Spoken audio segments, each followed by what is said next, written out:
Hello friends, मैं हूं शशि और आप देख रहे हैं मेरे साथ अक्षय पात्र। आज हम बनाने जा रहे हैं आम का अचार।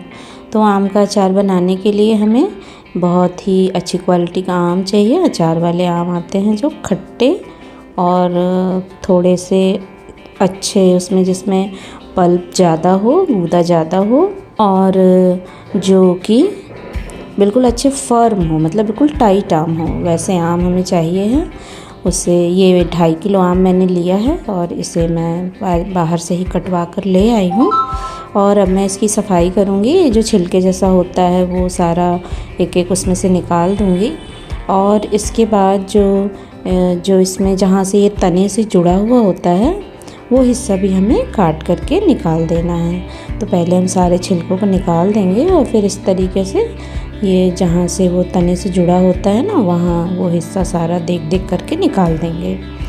तो इस तरह से आम पूरा क्लियर कर लीजिए पहले, किसी तरह की कोई गंदगी ना हो इसमें। फिर इसे हम अच्छे से धो लेंगे, बहुत अच्छी तरीके से 2-3 बार धो लीजिए पानी बदल बदल कर।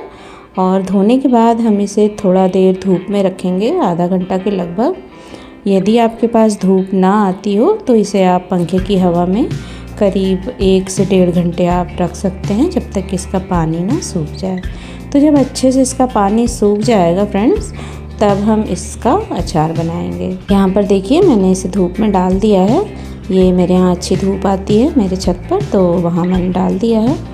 और इसे ना बिल्कुल ज़्यादा देर नहीं सुखाएंगे। ज़्यादा देर सुखाने से क्या होता है, आम बिल्कुल ऐसे सिकुड़ जाते हैं, बिल्कुल पिचक से जाते हैं, तो वो अच्छे नहीं लगते हैं। फिर अचार उसका बनता है ना तो खिंचा खिंचा सा बनता है। तो देखिए ये मैं नीचे ले आई हूँ। अब मैं इसमें हल्दी और नमक मिला दूँगी। 1 चम्मच हल्दी और 2 छोटे चम्मच नमक मिलाना है दोस्तों। मिला के अच्छे से मिक्स करके इसको हमें 3-4 घंटे के लिए बिल्कुल छोड़ देना है, किनारे रख देना है। 3-4 घंटे में एक आध बार बीच में जाके हम इसे मिक्स करेंगे, चला देंगे, ऊपर नीचे कर देंगे आम। और इसके बाद हम देखेंगे कि इसने बहुत सारा पानी छोड़ दिया है। तो ये जो एक स्टेप है इसे ज़रूर कीजिए। इस स्टेप को करने से हमारा जो आम में ज़रा सी भी नमी रहने की संभावना होती है वो ख़त्म हो जाती है। तो इस तरह से आप इसे बहुत अच्छी तरीके से मिक्स कर लीजिए। ये देखिए, और इसे हम छोड़ देंगे और 3-4 घंटे के बाद हम इसको देखेंगे। इसमें बहुत सारा पानी छोड़ दिया है, करीब आधा कप से ज़्यादा पानी है। तो हम ऊपर सारे आम निकाल लेंगे। ये देखिए पानी दिखा रही हूँ मैं। तो दोस्तों, अगर आपको मेरी वीडियो अच्छी लग रही है और आप इसे देख रहे हैं तो प्लीज़ इसे लाइक ज़रूर कीजिए, शेयर कीजिए और कमेंट ज़रूर डालिए दोस्तों। मेरे चैनल को प्लीज़ सब्सक्राइब कीजिए। देखिए ये इतना पानी जो है ये इसमें निकल आया है। ये धूप में सुखाने के बाद हमने जब नमक डाला ना, तब आम ने इतना पानी छोड़ा है दोस्तों। तो इस पानी को हम फेंक देंगे, ये किसी काम का नहीं है। और ये जो हम आम अब अलग कर लिए हैं, इसे भी हमें पंखे के नीचे एक बार और सुखाना होगा। करीब आधा घंटे में इसकी ऊपर की नमी निकल जाती है। बस इतना ही सुखाना है कि इसका जो ऊपर पानी है वो बिल्कुल अलग हो जाए। फिर हम जब तक ये सूख रहा है तब तक हम मसाला तैयार कर लेंगे। कुछ हमने मिर्चें ले ली हैं, यहाँ पर 15-20 मिर्च है। और 1 कप के लगभग हमने सरसों की दाल ली है, मतलब राई दाल ली है। तो ये मुझे मिल गई थी तो मैं ले आई हूँ, लेकिन ये जनरली सबको मिलती नहीं है। तो इसीलिए आप क्या कीजिए कि जितना क्वांटिटी है, मतलब आधा कप आप पीली सरसों लीजिए और आधा कप आप काली सरसों लीजिए और इसे ग्राइंडर जार में पल्स मोड पर चलाइए तो ये थोड़ा दरदरा हो जाएगा। तो बस हमें वैसा ही चाहिए है, बिल्कुल एकदम इसको बारीक नहीं करना है। तो वो आप कर लीजिए। मुझे राई दाल अब की बार मिल गई है तो मैं इसी से अपना अचार बनाऊंगी। इसे बहुत अच्छा बनता है, देखने में बहुत बढ़िया लुक आता है उसका। तो इसे मैं सिर्फ गर्म कर रही हूँ इसकी नमी निकालने के लिए। अगर आप चाहें तो इसे धूप में भी रख सकते हैं। तो ये गर्म हो गया है। अब यहाँ पर मेथी दाना ले लिया है हमने। मेथी दाना को हमें बिल्कुल लाल करना है दोस्तों, बिल्कुल रेड हो जाने तक भूनेंगे, जब तक कि एकदम लाल हो जाए, इसमें से अच्छी सी प्यारी सी खुशबू ना आने लगे, तब तक हमें इसे भूनना है। देखिए ये यहाँ पर भून के तैयार हो गया है।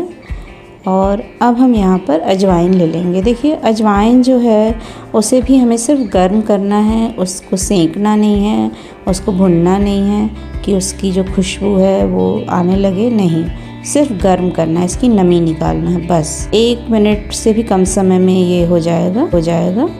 फिर हम लेंगे सौंफ। सौंफ हमें मोटी वाली लेनी है और जितनी क्वांटिटी बताई है उतनी सौंफ ले लीजिए दोस्तों। और इसे हमें भुनना है गोल्डन ब्राउन, मतलब हल्का हल्का गुलाबी हो जाए उतना, और या उसमें से अच्छी खुशबू आपको आने लगी सौंधी सौंधी सी, देखिए इस तरह का सौंफ हो जाएगा भुनने पर। तो ऐसा हमें चाहिए है, क्योंकि इसी की खुशबू बहुत अच्छी आती है अचार में दोस्तों।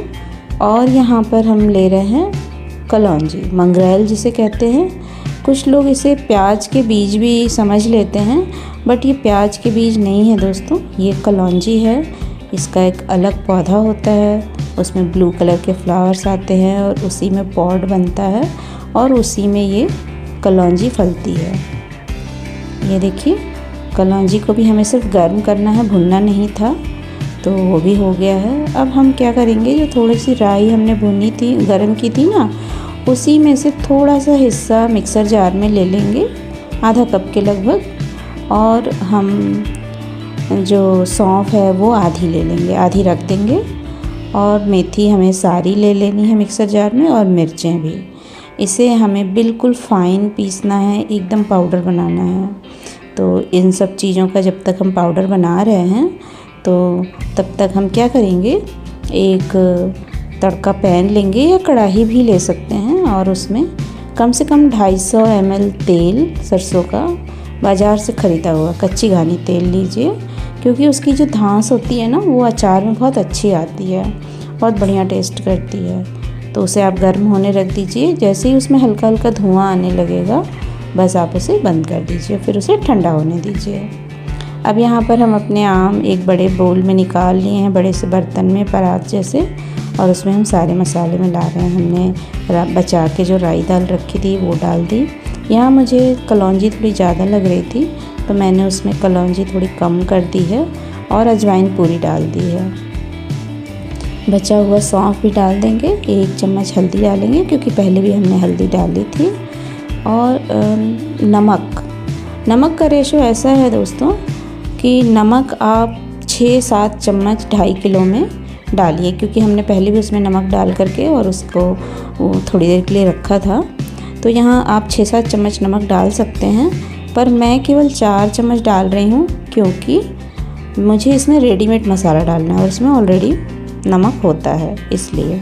तो यदि आप रेडीमेड मसाला नहीं डाल रहे हैं तो इतने मसाले से भी अचार बिल्कुल बहुत अच्छा बनता है, टेस्टी बनता है। मुझे अब कि ये मिल गया है तो मैं इसे डाल रही हूँ। तो ये 1 कटोरी में पुष्प का अचार मसाला डाल रही हूँ दोस्तों। ये बहुत अच्छा कलर आ जाता है इससे अचार में, और फ्लेवर तो ऑब्वियस से बढ़ ही जाता है, अच्छा लगता है। तो यदि आपको ये मिल जाए तो ज़रूर डालिए, और ना मिले तो जो ये मसाले हमने लिए हैं वो पर्याप्त हैं। उसमें आप 2 चम्मच केवल काश्मीरी लाल मिर्च डाल दीजिए, जिससे उसका कलर बहुत बढ़िया हो जाएगा, और तेल को गर्म करके डाल दीजिए। तो यहाँ हमने ये सारे मसाले मिक्स किए और ये हमने पूरा 1 कटोरी मसाला डाल दिया है। यहाँ पर अब हम हींग डालेंगे। तो हींग आप अपनी पसंद का कोई सा भी ले सकती हैं। बस इतने में हमें कम से कम 12-13 ग्राम हींग डालनी है, मतलब 2 चम्मच भर भर के हींग डालनी है, अच्छे से भर के। तो ये हींग हमने यहाँ पर डाल दी है। अगर आप चाहें ना तो हींग को जब हम तेल गर्म कर रहे होते हैं उस समय भी डाल सकते हैं, तेल में ही, बट मैंने इसमें डाला है।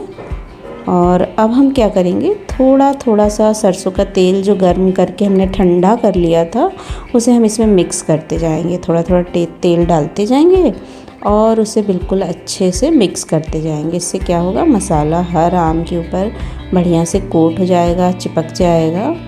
अच्छे से बढ़िया से मिक्स कर दीजिए। तो इसमें पूरा तेल लग जाता है दोस्तों, देखिए सारा तेल लग गया है इसमें। इसे अच्छे से मिक्स कर लेंगे हम बढ़िया तरीके से। अब क्या करेंगे ना, इसे हम धूप में रखेंगे। यदि आपके यहाँ धूप आती है तो आप इसे धूप में ज़रूर रखिए 3 दिनों के लिए। और मैं सजेस्ट करूँगी कि किसी प्लास्टिक के या लकड़ी के या चीनी मिट्टी के कंटेनर में, मतलब बोल में, ऐसे फैले हुए बर्तन में रखिए और उसे धूप में रखिए और 1-2 बार उसे चला दीजिए, मतलब अलट पलट कर दीजिए। इससे अचार की लाइफ बढ़ जाएगी। ज़रा सी भी अगर संभावना होगी तो वो भी ख़त्म हो जाएगी कि हमारा अचार ख़राब हो जाएगा। तो धूप दिखाने से अचार जल्दी तैयार भी हो जाता है, वो पक जाता है, राई का कड़वापन बिल्कुल ख़त्म हो जाता है। तो 3 दिन 4 दिन में आप आम का अचार का स्वाद ले सकते हैं, खा सकते हैं। तो ये हम इसे धूप में रख देते हैं एक बोल में करके।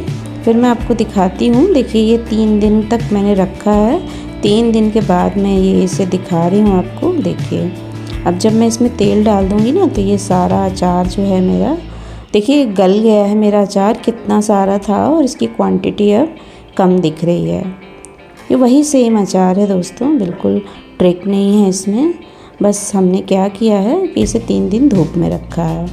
अब हम क्या करेंगे, इसे जार में भर लेंगे। जार को अच्छे से धो लीजिए, धूप में सुखा लीजिए। तवे के ऊपर थोड़ा सा हींग डालिए, 3-4 चुटकी हींग डालिए। उसे अच्छा तेज़ गर्म कीजिए। जब हींग में से धुआं आने लगे ना, तो अपने जार को उसके ऊपर उल्टा करके सारा धुआं हमें जार में इकट्ठा कर लेना है। तो इस तरीके से ये प्रोसेस मैं दिखा नहीं पाई फ्रेंड्स, रिकॉर्ड नहीं कर पाई, मेरे ध्यान से निकल गया था कैमरा सेट करने का। तो आप ना ऐसे करके और फिर तब इसमें अचार भरिए। इससे क्या होगा, जो हमारा जार है वो डिसइंफेक्ट भी हो जाएगा और उसमें हींग की एक प्यारी सी खुशबू भी आ जाएगी। और अचार में तो हींग की खुशबू बहुत अच्छी लगती है। आपकी क्या राय है मुझे ज़रूर बताइएगा और मुझे कमेंट ज़रूर कीजिएगा। देखिए दोस्तों ये अचार मैंने भर दिया है पूरा। देखिए ये इसका ओरिजिनल कलर है, इसमें कोई मैंने फ़िल्टर नहीं सेट किया है दोस्तों। ये बिल्कुल इसका अपना कलर है, ऐसा ही अचार दिख रहा है, बिल्कुल रेड रेड। तो आप इस तरीके से अचार बनाइए, आपकी अचार की रेसिपी कभी फेल नहीं होगी। तो मिलते हैं अगले वीडियो में।